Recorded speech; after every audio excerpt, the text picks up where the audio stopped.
Hello and namaste. So welcome back my channel and another video.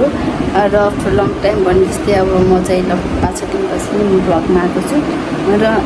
अब यस्तो उता गाउँतिर हुँदाखेरि चाहिँ अब कामहरू हुन्थ्यो यताउता हिँड्न पाइन्थ्यो अनि ब्लगहरू त्यस्तै ल्याउन सक्नुहुन्थ्यो। अब म यता बाबुलाई पढाउन आएबाट चाहिँ अब त्यस्तो काम पनि केही हुँदैन। त्यही भएर चाहिँ अनि त्यो रुममा बसेर त्यो भिडियो बनाउनुको लागि मलाई बहुत इच्छा लाग्छ त्यही भएर चाहिँ मैले बनाएको थिइनँ। आज चाहिँ म बजार जाँदैछु बाबुको लागि त्यो सामानहरू लिनको लागि र म कता जाँदैछु के को लागि जाँदैछु भनेर चाहिँ भिडियो अन्तिमसम्म हेर्नु होला अनि हेरेर चाहिँ लाइक कमेन्ट सेयर सब्सक्राइब गरेर जान नबिर्सिनु होला। म चाहिँ अब रेडी हुँदैछु है साथीहरू। म चाहिँ रेडी भएँ अनि मेरो चाहिँ यो लुगा छ नि कुर्ता सरी यो देखेको छैन मेरो चाहिँ यो कुर्ता चाहिँ मेरो दाइले माइतीको दाइले चाहिँ आजभन्दा 3.5-4 वर्ष अगाडि चाहिँ मलाई किनिदिएको हो। त्यतिखेर चाहिँ मैले 2500 रुपियाँ हालेर किनेको कपडा हो यो दाइले सँगै लगेर अझसम्म पनि यस्तै राखेको छु। मैले हेर्नु यस्तो यति मनपर्छ मलाई यो त्यति मनपर्छ यति मनपर्ने चिज हो नि यो कुर्ता अब के कुरा गर्ने म त्यसै सिलाएको त्यस्तो अहिले अनि दाइले लगाइदिएको किनिदिएको सले लगाएर चाहिँ जाँदैछु म बजार। भिडियो हेर्दै गर्नु होला। कति घाम के हो भगवान् के गर्नु यस्तो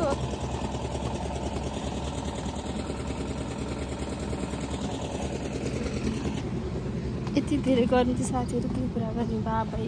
बाहिर निस्किन्छ यस्तो गर्नु त भगवान् भन्नु यस्तो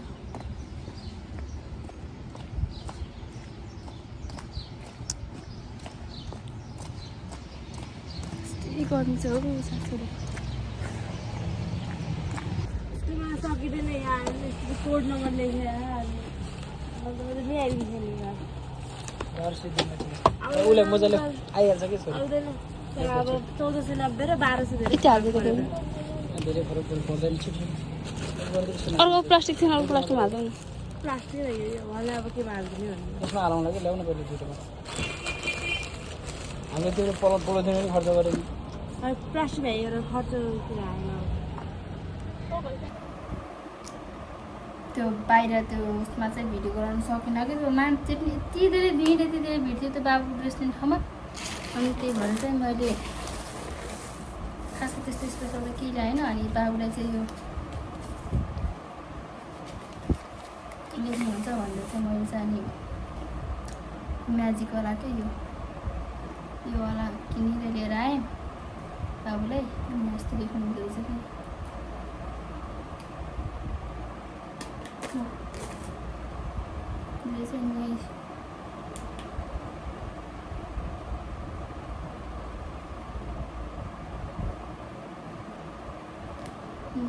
यस्तै लेख्नु हुँदो रहेछ अनि यस्तै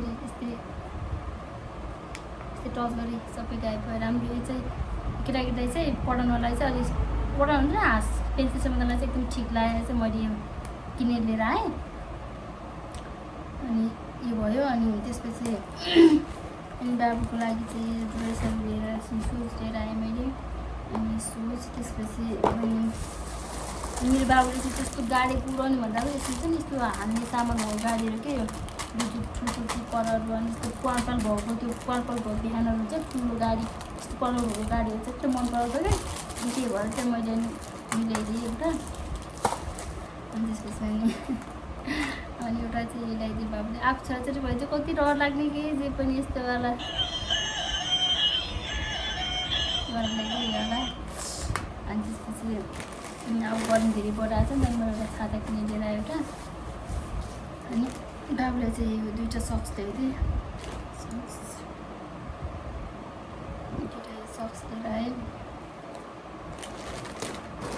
आफूलाई चाहिँ केही किनेन मैले साथीहरू केही किनेन सिर्फ एउटा चिज किनेको छु मैले आफूलाई यो बाबुलाई लेमन टीहरू यहाँ अझ कता कता पऱ्यो यो लेमन टीहरू ल्याइदिएको थिएँ 10 रुपियाँको 4वटा लेमन टी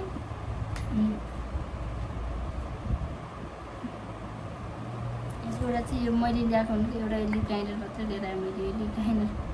लिएर आएँ कलका साडीहरू घुम्नु जाँदाखेरि लगाउनु पर्छ भनेर चाहिँ लिएर आएँ अरू के ल्याएँ मलाई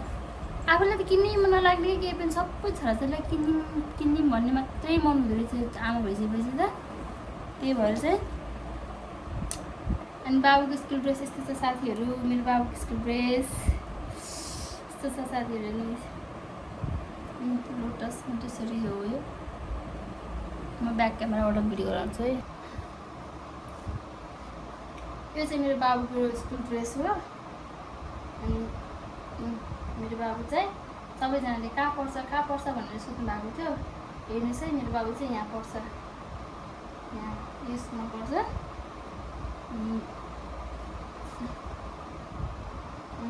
यो स्कुलमा पढ्छ मेरो बाबु चाहिँ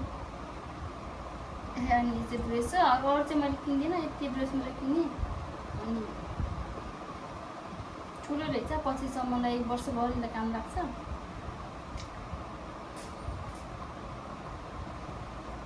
सो साथीहरू भ्लग चाहिँ छोटो जतिको भयो त्यही पनि आफ्नो छोराछोरीहरूको लागि छोराछोरीको यो स्कुलको डे भनेको त एकदम स्पेसल डे हो नि त अनि त्यही भएर चाहिँ बाबु चाहिँ अनि हिजोदेखि चाहिँ 3 बजेदेखि स्कुल जानु थालेको छ अनि त्यही भएर चाहिँ मैले चाहिँ बाबुलाई चाहिँ अनि त्यसपछि अनि अब चाहिँ अलिकति छिटो पहिला जस्तो 12 बजीदेखि जानु पर्दैन अनि त्यही भएर आज 3 बजीदेखि जानु पर्ने भएर म चाहिँ खानसाना खाएर जुठो बाटा गएको भ्याएर सबै काम भ्याएर अनि बाबुलाई चाहिँ मैले चाहिँ ड्रेसहरू लिएर आएँ मैले भोलिपल्ट ड्रेस लगाइदिन्छु अनि त्यसपछि बाबुले यो ड्रेस लगाएर यो ड्रेस लगाएर कस्तो देखिन्छ त्यो भिडियोसहित हालेर तपाईँहरूलाई मैले देखाउने छु है यही हो आजको काम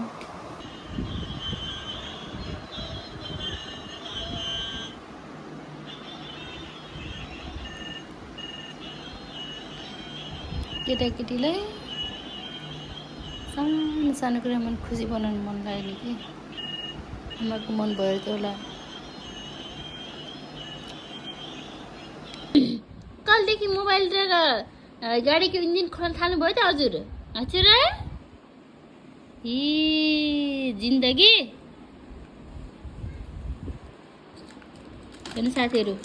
मैले यो अघि यसलाई बजारबाट किनेर ल्याइदिएको हेर्नु यो 1 घन्टा पनि भएको छैन क्या यो मैले ल्याइदिएको यस्तो छ साल लेख अब लेख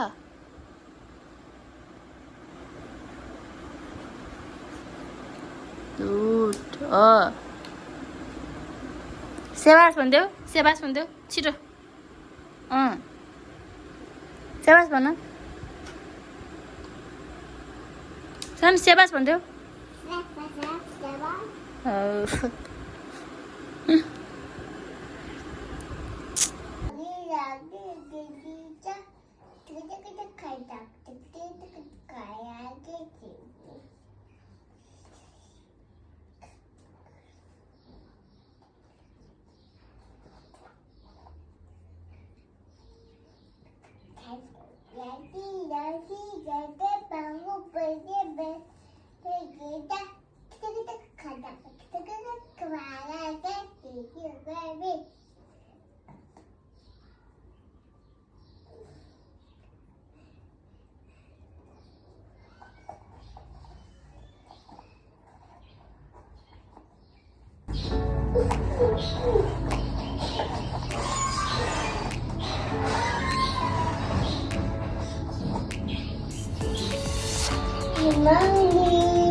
बाबु क्रिम कता गयो बाबुको ए यहाँ रहेछ बाबुको क्रिम यहाँ आउनुहोस् त छोरा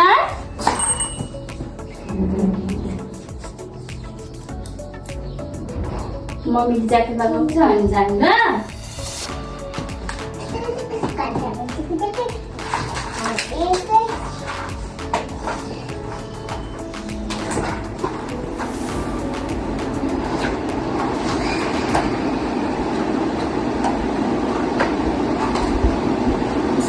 बुटहरू पनि लाग्छ नै आज के ड्रेस लगाइदिएको भएर बताउँछ नि त त्यहाँ केटीहरू आज बेचिरहेको छ हामीलाई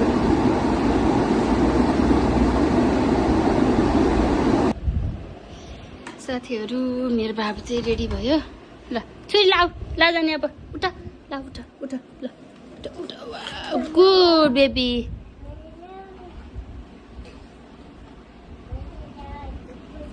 बाई गुड मर्निङ मेरो आमा बाई सानो नरोगेन चाहिँ बाई गन सानो बाई भन बाई पछि आउनु भन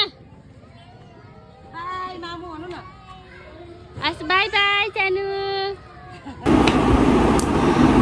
फाइनली मैले चाहिँ आजबाट चाहिँ बाबुलाई 3 बजी नै लिन जाने भनेर चाहिँ फिक्स गरेँ आजबाट चाहिँ बाबु चाहिँ अब रेगुलर स्कुल जाने भयो अब चाहिँ स्टुडेन्ट नै भयो स्कुलको भनेर मसिनसम्म चाहिँ यताउता त्यतिकै टाइम पास गर्नुको लागि चाहिँ पठाइदिएको थिएँ मैले अनि अहिले चाहिँ अब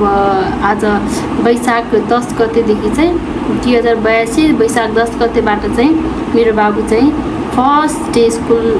रेडी भएर गयो त्यही हो आफ्नो छोराछोरीको फ्युचर ब्राइट होस् राम्रो होस् भन्ने हरेक प्यारेन्ट्सहरूको चाहिँ चाहना हुन्छ त्यही हो शत्रु भइरहेको कसैको आँखा नलागोस् मेरो छोराले धेरै प्रगति गरेको देख्न पाऊँ अनि हरेक आमालाई त्यो लाग्छ होइन हाम्रो छोराछोरी प्रगति गरोस् भनेर मलाई पनि त्यो चाहना छ र कसैको आँखा नलागोस् कसै दैव नलागोस् हुन्छ नि कुनै ठाउँमा ठेस नलागोस् छोरालाई सधैँ राम्रो होस् त्यही नै चाहन्छु म र मेरो भिडियो चाहिँ त्यस्तो इन्ट्रेस्टिङ त केही छैन तर पनि मैले चाहिँ हुन्छ नि अब त्यो आफ्नो अब भोलिको दिन यही दिन कहाँ आउँछ त होइन हामी त बुढो जति समयहरू बित्दै गयो उति बुढो हुँदै जाने हो नि त हो नि होइन त त्यही भएर चाहिँ भोलिको दिनमा चाहिँ आफ्नो छोराहरूको यो टाइमलाई चाहिँ रिटर्न ल्याउन सकिँदैन नि त छोराछोरीको त्यही भएर चाहिँ मैले एउटा मेमोरी हुन्छ भनेर चाहिँ क्याप्चर गरेर राखेको मात्रै हो तर पनि तपाईँहरूले मलाई यति धेरै माया गरिदिनुहुन्छ सपोर्ट गरिदिनु भएको थियो त्यसको लागि म धेरै धेरै आभारी छु र यसरी नै माया गरिदिनु होला भन्न चाहन्छु मेरो यति सानो सानो भ्लगरलाई पनि यति मेरो भ्लगबाट त्यस्तो इन्ट्रेस्टिङ केही नै हुन्छ र केही पनि हुँदैन त्यही हो म चाहिँ के भन्छु भने चाहिँ सधैँ पोजिटिभ सोच्नुहोस् कसैलाई पनि राम्रो गर्नुहोस् यदि तपाईँ कसैलाई पनि राम्रो गर्दै हुनुहुन्छ तपाईँले राम्रो गर्दा तपाईँलाई नराम्रो गर्छ तपाईँको दुःख पीडा पुग्दैन भनेपछि त्यो मान्छेसँग चाहिँ आफू सधैँ टाढा भएर बस्नुहोस् त्यही भन्न चाहन्छु र त्यही हो बोल्ने भइसकेपछि त छोराछोरी नै साथी हुँदो रहेछ क्या यताउता हिँड्दा पनि सँगै लगेर हिँड्ने अलिकति झ्याउ गर्छन् भन्ने मात्रै नत्र साथी छोराछोरी नै हुँदो रहेछ त्यही भएर चाहिँ भिडियो अन्तिमसम्म हेर्नु तपाईँ सम्पूर्णमा धेरै धेरै धन्यवाद र जहाँ जति लाइक कमेन्ट सेयर सब्सक्राइब गरेर नबिर्सिनुहोस् thank you so much bye साथीहरू